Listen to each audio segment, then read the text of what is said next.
Well, I certainly do hope the boys and girls come along to visit with me today so that we can figure out a way how to get this box of plants up here on the greenhouse shelf.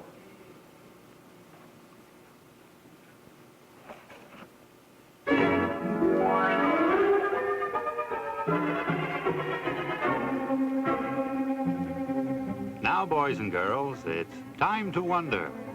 Here's the show that makes wondering fun. Uncle Wonder's Workshop. And here he is, Uncle Wonder.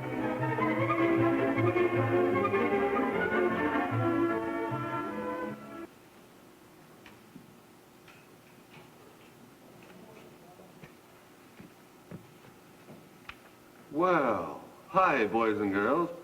I'm sure happy to see you could come along and visit with me today, because we really have something to think about. How in the world are we going to get the plant box up on the greenhouse table?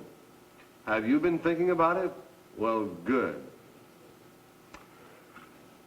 You know, if one of you were here, why, we could lift it easily, I suppose. But you aren't. So we'll have to think about it and try to find out the answer. Now, you remember, last time we visited, we found out about friction, didn't we? And we got the box here by making the floor slippery and sliding the box right out here into the greenhouse. Now, there was very little friction between the floor and the box. Yes, indeed. The floor was so slippery, the box slid right into the greenhouse. And you know what? While you were away, I wondered about some of the places where we could find friction, boys and girls.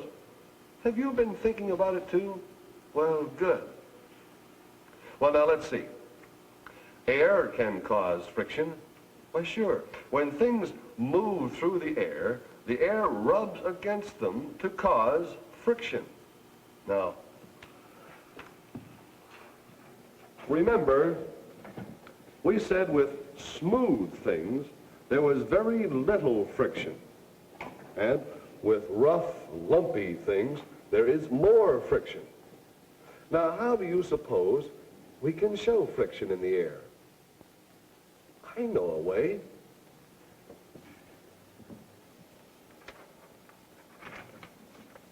Right here are two pieces of paper. Now, one of them I'm going to make into a glider. Maybe you'd like to watch so that you can make a glider one day all for yourself and have lots of fun flying it about the house or the yard outside. It's very easy to make. Fold the paper like this. Now, sort of fold it down into the corner here in the front. This will be the nose of our glider. Turn it over and do exactly the same thing on the other side of the paper. And then keep folding it down, just like this, down to the bottom. Creasing it, keeping everything nice and neat and straight. That way your glider will fly much better. And then always turn it over and do exactly the same thing on the other side, just like that. Well, we just about have it ready now. And what a sleek glider this is going to be. Why, I bet you it'll travel for miles and miles. That is, if you toss it hard enough, you know. Now, wouldn't it be wonderful if we could make our very own plane, one that we could fly in? This easy? There you are. Now, up with the one wing, up with the other wing. We'll turn it over and make sure that the bottom stays together, and we'll make a little tab and just push it down, just like that. There we have it. Our glider is now all ready for us to fly. Now, with this other piece of paper, I'm going to crumple it just like this.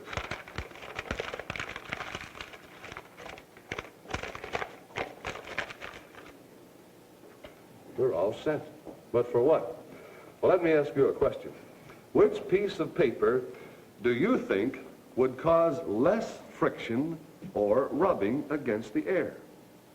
See how smooth and sleek our glider is? Why, sure, smooth, sleek, streamlined. And look how rough our crumpled paper is. Now, I know how we can find out, boys and girls. We'll let both of them drop to the ground at the same time. And whichever one reaches the ground first will win the race. Are you all ready? All right, which one will be the winner? The sleek glider or the crumpled piece of paper? Are you all ready? All right, maybe you can say along with me. On your mark, get set, go! Oh, our glider won, didn't it? Well, of course. Our glider beat the old crumpled piece of paper to the ground. So, you remember what happened? Why, of course, there was less friction against our glider. Want to do it again? Okay, here we go, once more. On your mark, get set, go! Once again, our glider wins the race. Just like that. Looks as if anything moving through the air causes friction, doesn't it? Why, of course. But how about airplanes? You know, many years ago, our airplanes looked like this. Well, they were square and rough, so that the air rubbed against them a whole lot and kept them from moving very fast. But now, we build our airplanes this way. Sleek, smooth, and streamlined, so that they move very fast through the air with very little friction. Now, how about you? Can you think of anything else that moves through the air that's smooth and streamlined? Well, how about birds, which fly pretty fast? Why, of course. Their feathers are so shiny and smooth that they don't rub too much against the air and slow the bird down. Now, where else can we find friction? In the water? Well, I think we can. But once again, let's ask which will move faster in the water? A smooth, streamlined thing or a square, old, rough thing? We can find out with an experiment. Why, of course we can. Come along. I'll tell you what we better do, though, I think. I think we better wait a little while to come back to our plants over in the greenhouse, all right? Right now, we are experimenting, just as if we were real scientists. Why, of course. And being a scientist and finding out many, many things must be a wonderful job. And you know something else? Our country needs scientists. So by being a scientist, you would not only be wondering and finding out a lot, but you'd also be helping our country. But let's continue now with our experiment, shall we? Now, here's a pan, and here is a bowl. Now, these we're going to need in our experiment, and this piece of paper is going to play a very important part, too, because it's going to help you to see better. Now, our bowl we'll put right here, and our pan right here. Now we need something else, water. And we'll fill them both with water, just like this. And we'll fill them pretty well to the top. Gee, this is fun, pretending that we're scientists and experimenting. A little bit more water, and everything will be all right, and we'll be all ready for our experiment. Now remember the word that we're talking so much about today, friction. Can you remember that? Friction. Now let me see, what can oh, I know. Here they are, right here. Do you know what these are? Well, we're going to use a smooth ball right here and a rough ball. Now both of these are tennis balls, and this is a fuzzy tennis ball, and this is a smooth tennis ball with all the fuzz off. Now if I put these balls into the bowl like this, I'll just sit them here for the time being. Now let me ask you a question. Which one do you think would stop first if I were to start them spinning? You think the smooth one, or do you think the fuzzy one? Well, let's try it and find out, shall we? You all ready? Okay, now here we go. They're off. Now, both are turning. Uh-oh, the fuzzy one is starting to slow down. And look, Well, let's try that again, and we'll see it just a little bit plainer. You all ready? Let's give them a twist. Which do you think will stop spinning first? The fuzzy tennis ball or the smooth tennis ball? Here we go. Watch. Around and around they go. Look, the fuzzy one is slowing down, just like it did. And look at the smooth one. Still spinning. Still spinning. Still spinning. Now, the fuzzy tennis ball stopped so much sooner because it was fuzzy. Now, even water will cause friction, boys and girls, by rubbing against things. For instance, have you ever seen a box boat? They don't move fast through the water, do they? Why, of course not, because they cause too much friction, because they are square and rough. But how about a speedboat? Oh, they zoom over the water so fast. And look how sleek and pointed they are so that they can move fast through the water. And fish are a lot like boats, sleek and smooth, so that the water will not rub against them and slow them down. I'll tell you what, watch someone dive into the water sometime, and if they're stiff and straight and streamlined like our speedboat, they'll make only a small splash. But when they dive poorly, they hit the water flat and make a big splash because of friction with the water. Isn't friction something, boys and girls? And you know, I'm sure glad we have friction around. Why, we couldn't ride a horse or a car or even a train without friction. Sure, the wheels wouldn't be able to grab unless we did have friction to make them grab. Now, if all the streets were slippery with ice, we would have a pretty hard time moving, wouldn't we? Because there is so little friction.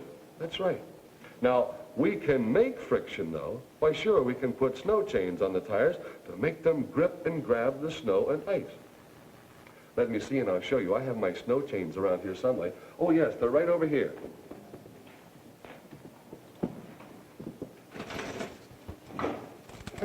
Here they are. These are our snow chains. Now, we could pretend that my arms are the tires. We put the chains on just like this. And now you can see each little link in the chain would bite and grab into the snow and ice to move our automobile. Just like that. With what? Why, friction, of course. Oh, say, we still haven't got our plants up, have we? We had so much thinking about friction that we forgot all about them. I know how we can do it.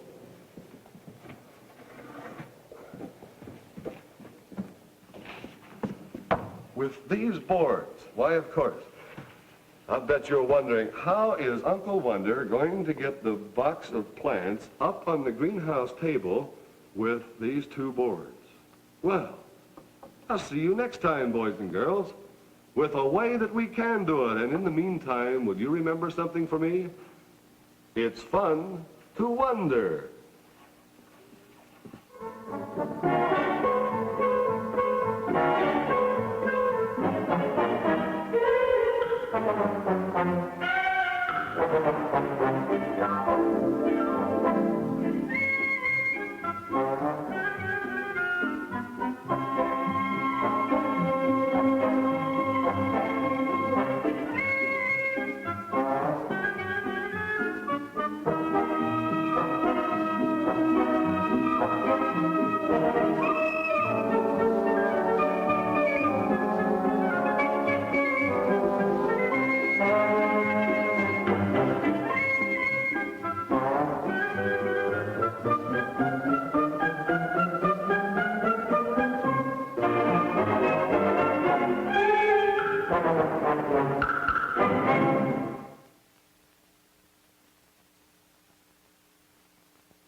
This is National Educational Television.